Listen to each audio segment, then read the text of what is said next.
What about your first home that you purchased? What was it? What was the thought process? Like, how did you mentally conceive the concept of home ownership? Were you already pretty much you had a concept, you had the knowledge of how to purchase your own home, or did you kind of do that yourself? Could you talk to us a little bit about that? Absolutely. So this is it right here, the house that I'm in.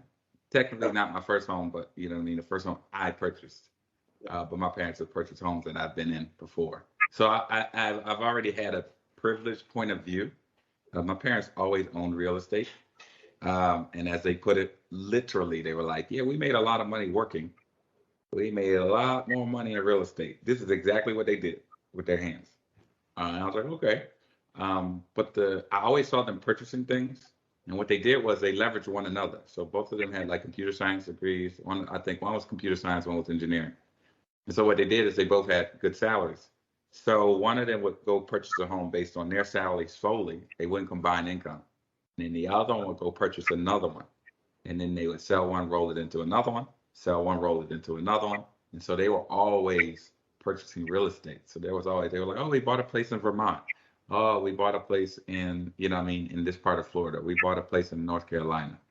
Always leveraging the real estate market in different areas. So my viewpoint of real estate was one of them. It wasn't anything that I ever thought I was going to get into, but I had a privileged point of view. For instance, my parents said this to me, and this is how you know my thought process was, or my exposure was a little different. One time my parents were like, yeah, so we're thinking about buying a hotel in Brazil. I'm like, whose parents say that? Like, what are you talking about? Like, what are you talking about? You buying a hotel in Brazil, right? So I didn't know about it because I think I was in high school. I was younger. And so I'd never seen the place. Never asked any question beyond that. The other day I was helping them move, and they moved to Portland. So Vancouver, Washington is where they essentially moved. And so I go up there and I'm going through pictures and I see it. So I said, hey, is this the hotel in Brazil? Myself, I was like, yeah. I said, how much does it cost? He said, $475. He said, how much? I said, how much you sell it for? I think he said like 1.2 million. I was like, yeah, okay. All right. So long story short, like my context is not normal context when it comes to real estate. So anyways, I was always taught to look at various things, meaning like look at the city and check city planning to see what they're building or what they plan to build in the designated area. You know what I mean? Look at various things in terms of developers and what they're planning to do, so forth and so on. So when I lived in Dallas before here. When I came to Austin, let me walk that back. When I was in Dallas, I was like, I'm not buying a house in Dallas. I didn't want to live in a suburb far away. Every suburb was very similar. They put everything in a suburb. So there's 55 million malls, and it's got an epicenter to itself. But for whatever odd reason, I didn't think that fit for me.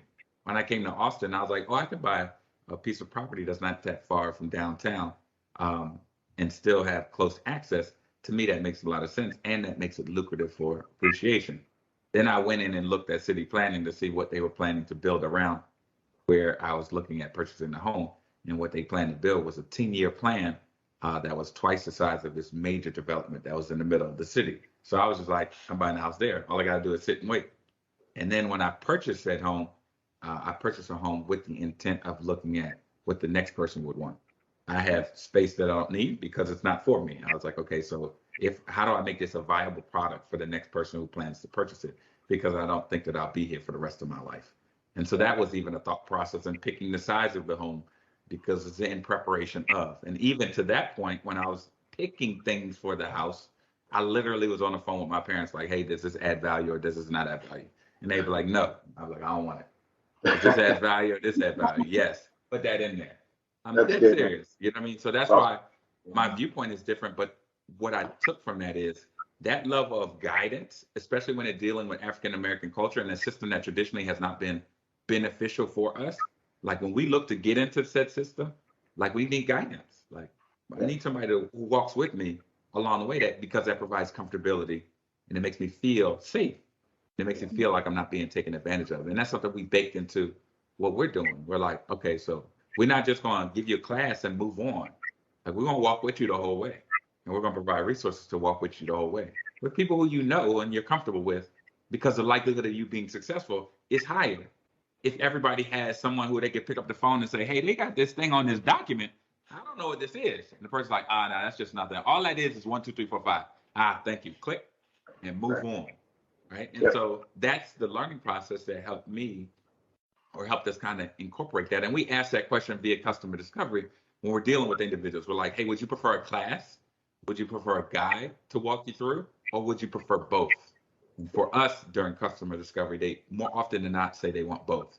So they want a class to give them the information, but they also want a guide because it's a lot of information. So anyways, go back to my thought process. That was my thought process in this home and me purchasing it. In the different parameters of my thought process. But like I said, I had a privileged point of view.